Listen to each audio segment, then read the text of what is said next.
it's great to be here, and I appreciate the opportunity. Bob, you have been a tremendous partner over the years. This organization, this focus on public policy as a luncheon held from time to time when issues come up, really important to be able to ensure that folks have an opportunity to understand the facts and have a chance to engage into whatever the issue might be, to learn, to listen, and then to ultimately, as it evolves, get involved, take a position, because at some point there will be a proposal, and at that point it will ultimately go to the legislature, and at that point the opportunity to understand what we've been about and then to reach out and touch your legislators regarding whether you think it's good or bad or up or down is up to you. That's the way educated citizenry works in a democracy. And so let me give you a little bit of, I didn't bring all the answers, Cheryl. I appreciate the fact that you said we've got the plan.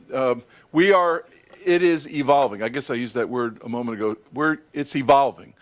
It's evolving because back in February, the governor, who's been a great friend for over 30 years, and it's an honor to work with him on a day-to-day basis. And if anybody sees him today, it's his birthday, so make sure you wish him a happy birthday.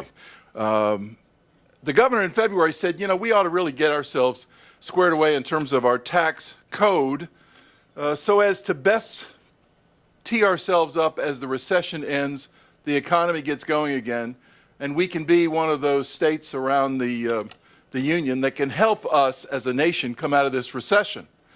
And I say that because, you know, the Bureau of Labor Statistics just came out with an announcement that between the August of 2011 and August of 2012, we in Kentucky have created over 38,000 jobs.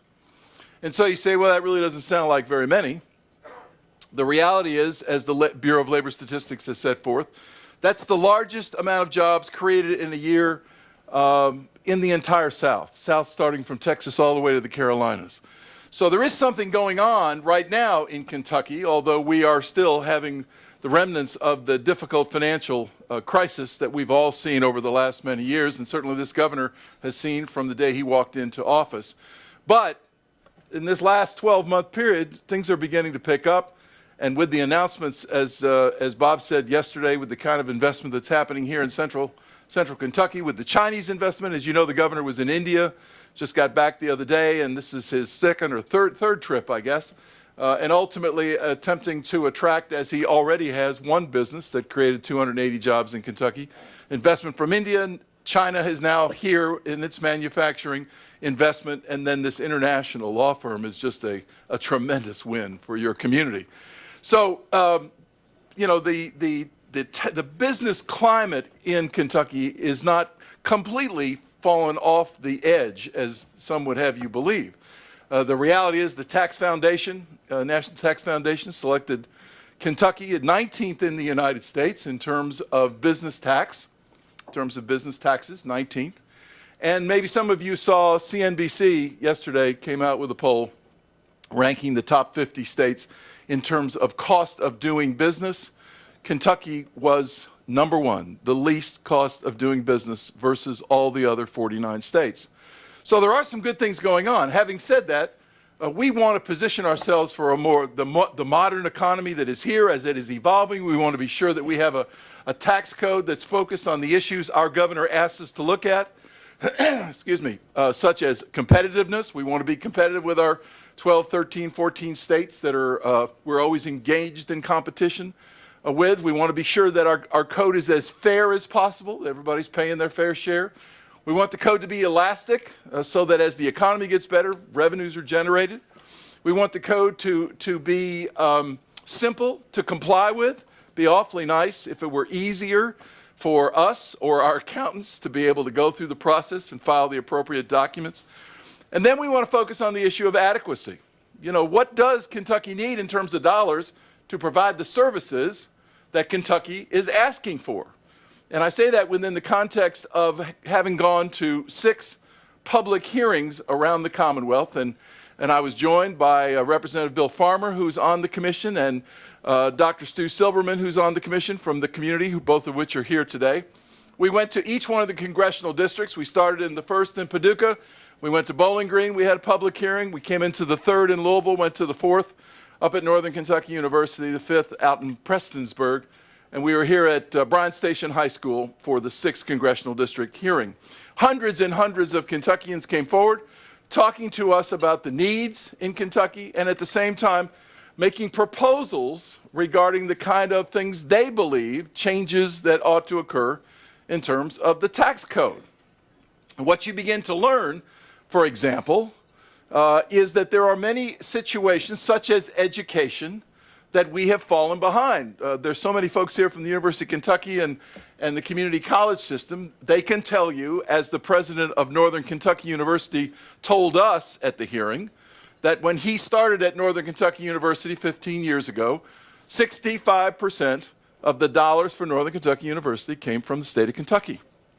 And now, as he was leaving, and the day we were there was his last day as president of the university, we're now down to 35 to 38% of the dollars that go to the University of Northern Kentucky come from the state. The rest come from fees and tuition increases, and more tuition increases. And oh, by the way, if you have any kids in college, you've had even more tuition increases. Community college is the same way. We heard about that all the time. K through 12, you know, we're talking about making sure that we've got young people ready to go to work, keep these businesses competitive, make sure they have the skills, the education, the productivity to be able to be successful. K through 12, neither the governor nor the legislature over the last 4.5, almost 5 years, when they cut the budget $1.6 billion over the last 4.5 years, there were no cuts.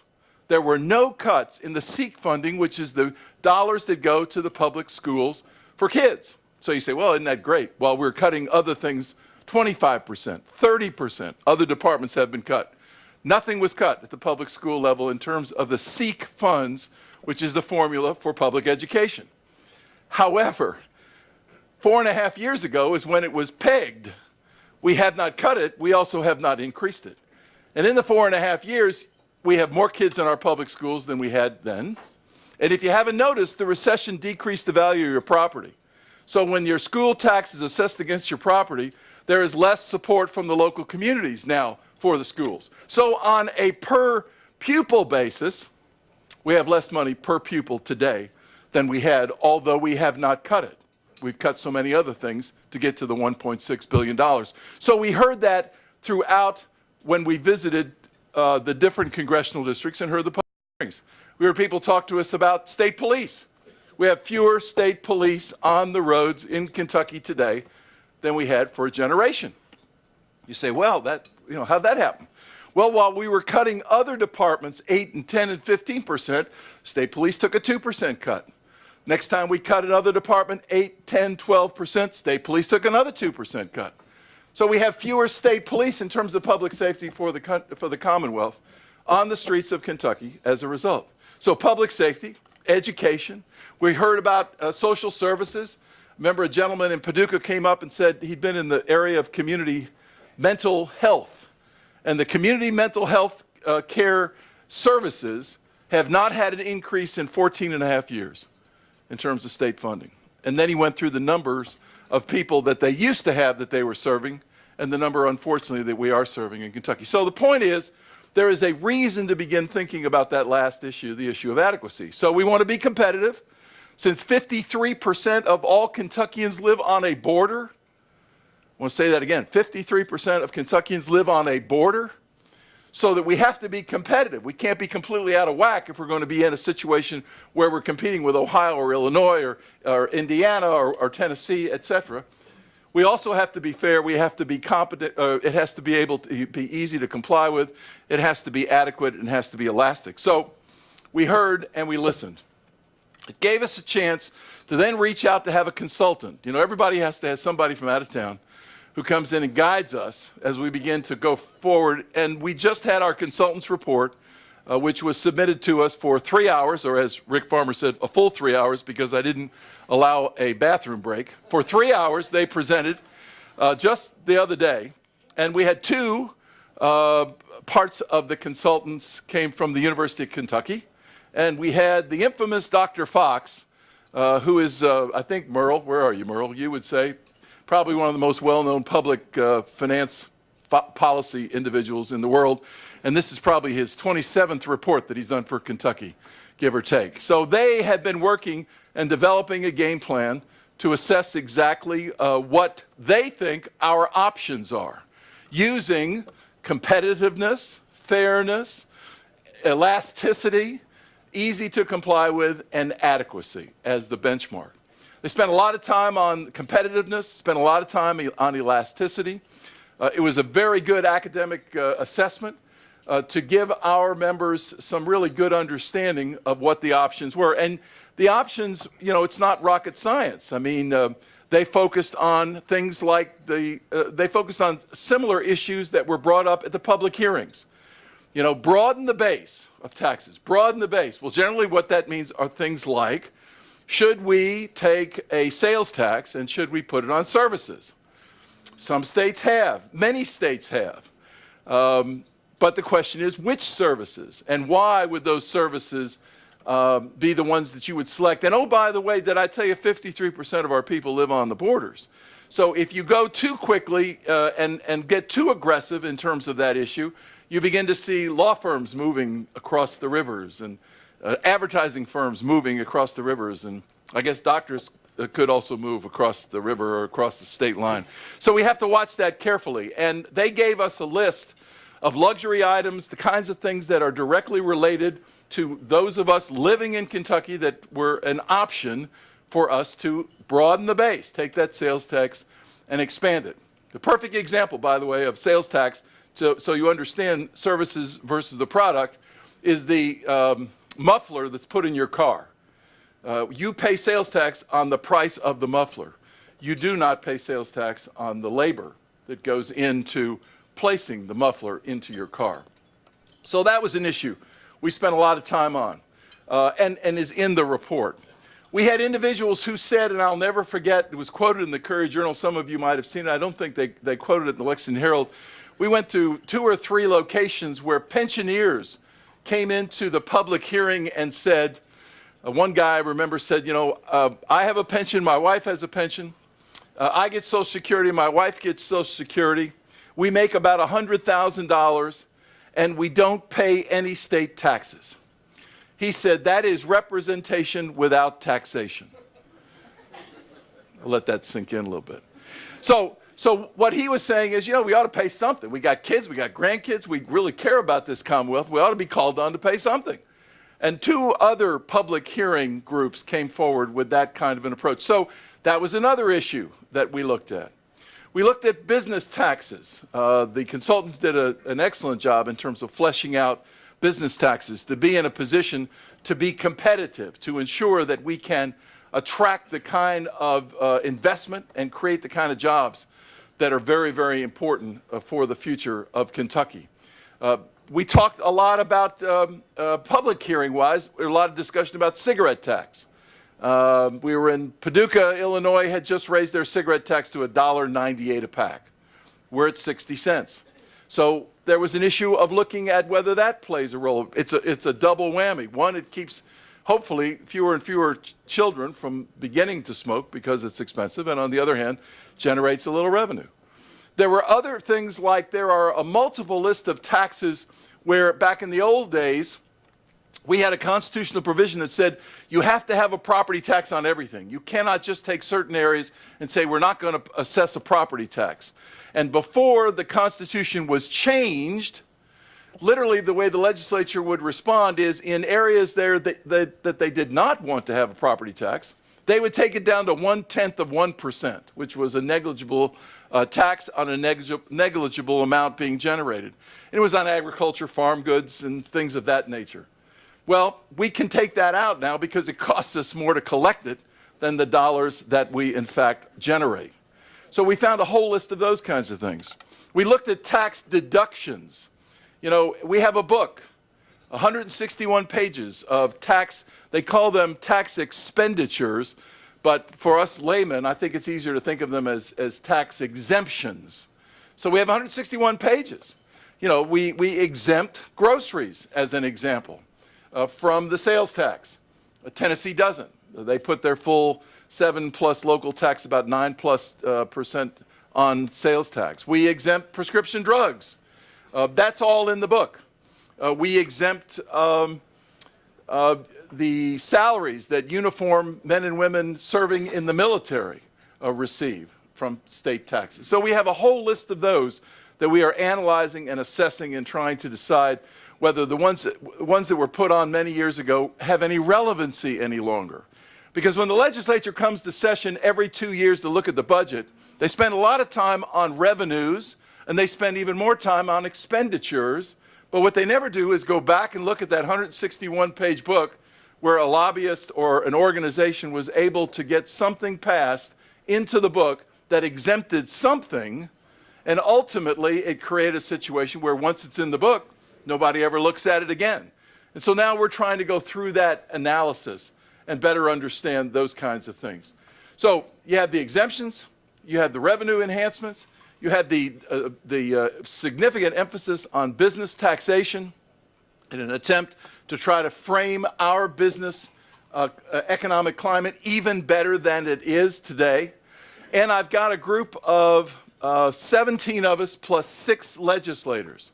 When the governor made his selection, he asked people from across the state. We've got several from Lexington, your state representative Farmer and Stu Silberman with the Pritchard Commission. But he asked for, we've got folks from Inez all the way to Paducah. We got people from Bowling Green up to Northern Kentucky. We have folks in manufacturing. We have folks in healthcare. We have minority-owned businesses, women-owned businesses, small businesses, large businesses, all represented among the 16 plus myself, 17, who will ultimately make a recommendation to the governor.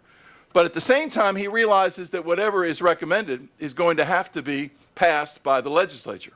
And so he asked the leader of the Senate to select 2 Republican senators and the minority leader of the Senate to select 1 Democratic senator, and on the House side, 2 state reps and 1 Democrats, 1 state rep Republican. And they have been a part of the process. Most of them, most of the whole group have attended every one of the public hearings, have visited and learned as we've gone through with our revenue cabinet, our budget folks, so that they can be prepared. But ultimately, those 6 legislators will step back, and hopefully with what the ultimate outcome is, they will then re-engage in their respective houses, in the Senate and the House, in terms of what we've done, what we've heard, and why we're ultimately proposing what will be proposed. It needs to be passed at the legislative level. Your mayor and several other mayors, President of the Kentucky League of Cities, the mayor of Paducah, the mayor of Louisville, the mayor of Lexington, have both focused on the issue of the potential for a local sales tax. The consultants in their recommendation said they agreed with that.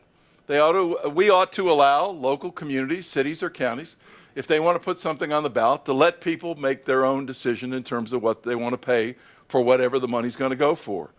It takes a constitutional amendment. It's got to pass the House, got to pass the Senate, then it goes to a vote of the people. But that is something that I know you've heard from Mayor Gray and the Kentucky League of Cities, the Kentucky Association of Counties. They understand that local determination makes a great deal of sense. And interestingly enough, of the states of the union, I think there's only 12 or 13 states that do not have that available to local elected officials to put it on the ballot. So those are the kinds of things we're working on. Ultimately, if we do this thing right, we will have 3 more meetings, 1 more meeting of listening, and then actually 4 more meetings, and then 3 more meetings of roll up your sleeve and let's get after it. That's where the interesting part, Ed, will begin, the getting after it. Because ultimately, if you look at the makeup, we have a disparate group of men and women who have different perspectives, which is what we wanted. And what I've got to do, someone asked me the other day, well, how bold are you going to be? Well, we're going to be as bold as we can develop a consensus. That's just how bold we're going to be. And we're not going to do it from a perspective of can we or can't we get it passed by the legislature. That's the politics of it, and that'll be up to the governor and the president of the Senate and the Speaker of the House. That's not our job.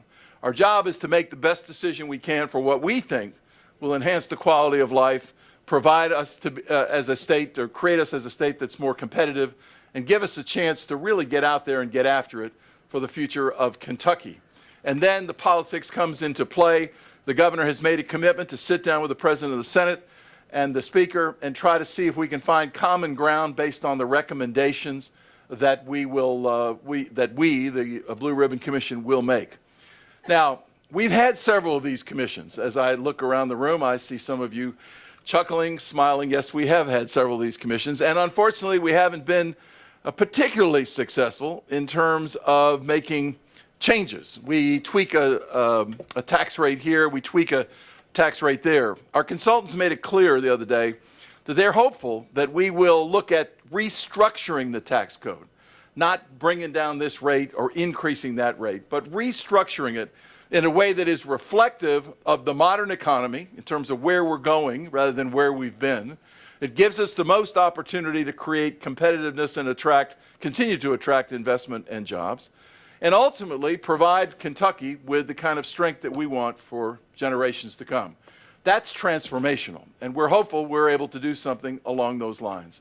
So, but before I stop and take questions, I've got to remind you what the Lane Report clearly set forth 4 or 5 months ago in their magazine when they did a report on what are the issues that businesses are looking for in terms of investment and creation of jobs. And I can't leave you with the impression that the tax incentives and or the tax structure is the end-all and the be-all for economic growth, because not only did Ed have it in his magazine, but I was in New York a couple of months ago meeting with 26 consultants who represent companies looking to relocate from where they are to somewhere else in the United States. And when I asked them what were the determining factors, or when Ed asked his 40 CEOs around the state, what are the determining factors? The first, the second, the third, and the fourth were not taxes. The first, the second, the third, and the fourth were not incentives.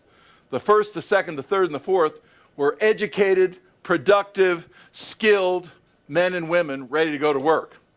And so the focus in terms of our community colleges, the focus in terms of our universities, the focus in terms of strengthening the public school systems throughout Kentucky is really first and foremost where we ought to be looking while we're doing the tax analysis to ensure that we have as competitive a tax code as possible. Because when you get down to the nitty-gritty, when you got a company, as I visited one in southeastern Kentucky the other day, who got a great piece of business and needed 300 more employees who were educated, skilled, and productive, and oh, by the way, drug-free, and could not find them, and so therefore sent that piece of business to another factory in another state, we've got a problem. When you go into situations where I was in northern Kentucky the other day, where one company could hire that day 80 individuals with a 2-year associate degree in the area of advanced manufacturing, 80, paying $43,000 plus benefits, and could not find them, with the community college graduating 10 to 15 every year, he needed 80 that day. He was prepared to hire 80 that day. You begin to understand the needs for strength of our community college and investment in the careers that can be developed, as well as the 4-year universities and the graduate programs thereafter. That is really where the action is, and I hear it over and over and over again from business prospects.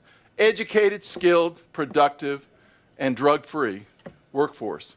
And so as we go through the tax code, as we review and try to modernize, upgrade, and all those things, don't ever take your eye off the ball that at the same time, education's first, foremost, and is an area that we have got to continue to work with to ensure the future strength of the Commonwealth. Thank you very much, and I'll take some questions if you have some. Is that the way you do it, Bob? Okay, thank you.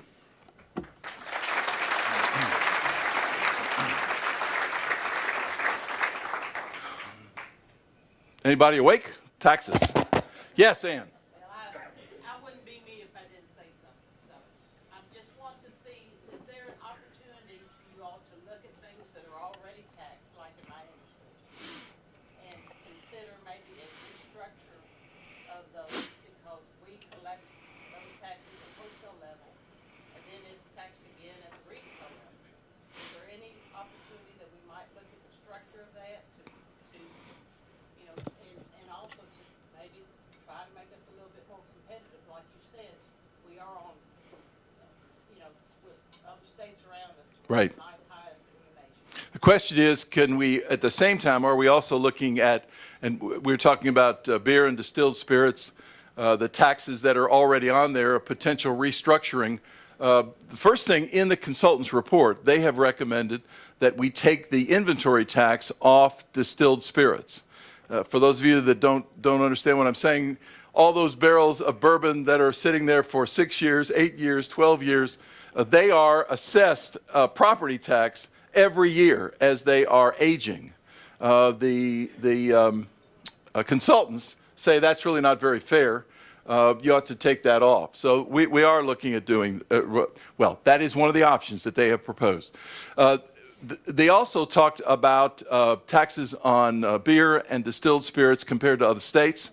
I think the commission clearly understands the situation, and it'll be interesting to see how we're able to respond to that question. We haven't done it yet, but it was certainly brought up by several folks, and your organization as an association, both in terms of beer and then wine and spirits, have both spoken before the Blue Ribbon Commission, making it very clear in terms of the kinds of things where we rank in the competitive issue. You bet. Yes, sir.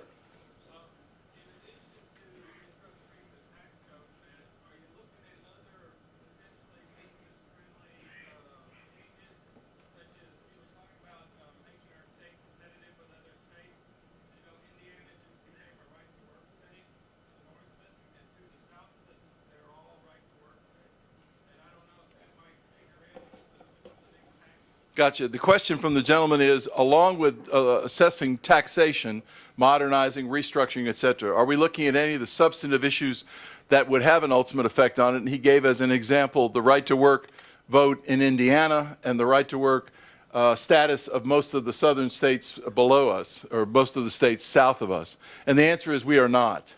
It has been brought up in terms of the public presentation. We've had folks on both come and talk to us about it. But thus far, our feeling is that that's a separate issue from the modernization of the tax code. Not to say it's not important one way or the other, but it is to say that this is not the forum. Yes, Mark. What about issues like apportionment and single sales Question is, what about apportionment and single sales factor? Again, we're getting down in the weeds for some of you corporate guys, but the answer is yes, the report talks about that. Yes, they make a recommendation to have single, right, Rick? Single source for that. Right now it's sales, property and payroll, and many states have gone to 2 or 1, and we have a full area in the consultant's report about why we should think in terms of changing it. They also talked about a gross receipts tax, by the way, that they proposed as an option instead of a corporate tax. And what that literally would mean is that, you know, right now, I know accountants in the room would deny this, but there are times when accountants are sort of moving things around that ultimately, when you get to the taxable bottom line, it's not really where it could have been had things not been moved. And so rather than gaming the system, and we all have accountants who we ask to do that, I hear you. But rather than gaming the system, some states have thought in terms of, well, let's just take it right off the gross receipts. You know, you know exactly what the company has taken in because it's right there on the register. And so there's your gross receipts tax, and let's do that, and let's do away with the corporate income tax. Well, that's good if you're a big manufacturing operation. At least the report says that that's good if you're a big manufacturing operation. It's not particularly good if you're a grocery or any other kind of, I guess, maybe a dry goods store like Macy's, et cetera, where the margins are low, and yet your gross receipt tax is high. All of a sudden, it puts a burden on you in terms of what you're now going to pay under the gross receipts approach, whereas for a manufacturing company like the Chinese investment that you mentioned, Bob, or Toyota or Ford or GE or whatever, it's good. And you know, I thought you were going to ask me about airplane fuel, since you're the UPSer in the room, but you didn't ask that, so I'm not going to get into it. But there, if you look on the page in that book, 161, Mark, that book of 161 pages, you know, there is an exemption in there. Yeah, I know, you know. Yes, sir. We love UPS. I want to go on record. We, largest employer in the state, we love UPS. When you looked at the property tax issue, did you examine the The property tax proposal was to freeze the property tax. I think I'm right, Stu. It was to freeze or Rick, huh? 12 cents. To freeze it at 12 cents per hundred rather than have it fluctuate was the option that was presented. No, but it's computed on the total aggregate of each county, and the word aggregate screws up tax collection when you have a growing economy. I need to review that again. You may be right. I'm just not that familiar with it. I do remember the freezing of the 12%. You know, we have House Bill 44 where we have dropped the tax because we can't increase property tax beyond 4%, and then they changed that to pull out new construction. But still, we're capped at 4%, and the option. They made no recommendations. I want to make that clear. Consultants don't recommend anything. They give you options. One of the options, because they told me that at least 23 times. These are not recommendations. These are options. That they made an option. An option was to freeze it at 12%. Stu? Good point. Stu Silverman is on the commission and asked me to remind you that the consultants made one thing very, very clear. You know, I told you we have cut, the governor, the legislature, together have cut $1.6 billion out of the budget over the last 4.5 years. We've had 11 sessions where we've had to cut and cut and cut.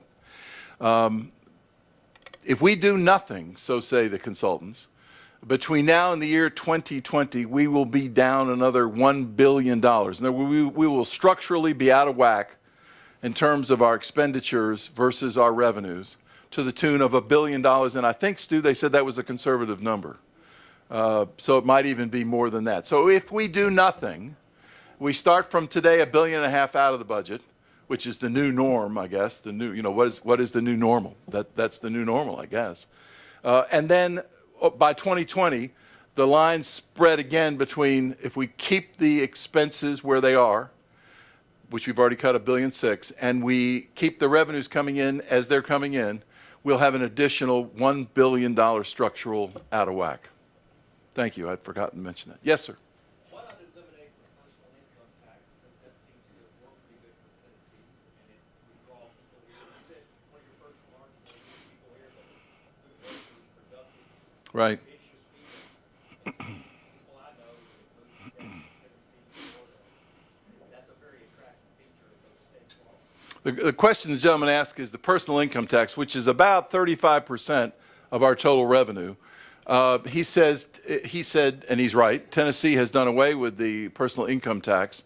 Why don't we just do away with the personal income tax and everything will be much more competitive, give us a chance to be able to compete for a business attraction and investment and job creation. And that's in play as an option. You got to find that 35%, and it's got to be allocated somewhere else. When we were down in Bowling Green, we had a gentleman come before us at the public hearing. Were you there, Rick? Remember the guy came in and went through the whole list, said, whatever you do, don't do what North Carolina did. I'm sorry, don't do what Tennessee did. He said, don't load it up on sales tax, and don't let others off the hook. And then he went on with a lot of other specifics. That is an option. Your point is an option that's on the table. It was not proposed as an option. I don't think it was proposed as an option in the business consultants report. But we're all fully aware of the Tennessee situation.